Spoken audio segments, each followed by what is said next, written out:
So I wanted to clarify a few questions from the last video that we had. Somebody asked a question regarding why do we not do oil changes at 5,000 miles?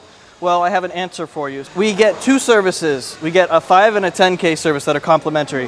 It's based on preference, whether you want to do it earlier or later. Some people like to get the manufacturing metals out of the engine at their first oil change interval. You can see this customer had their 10K service performed at 6,400 miles. And now they are back at 8,200 miles for an oil service. So it's down to preference if you want to get those metals out of the engine early on or later.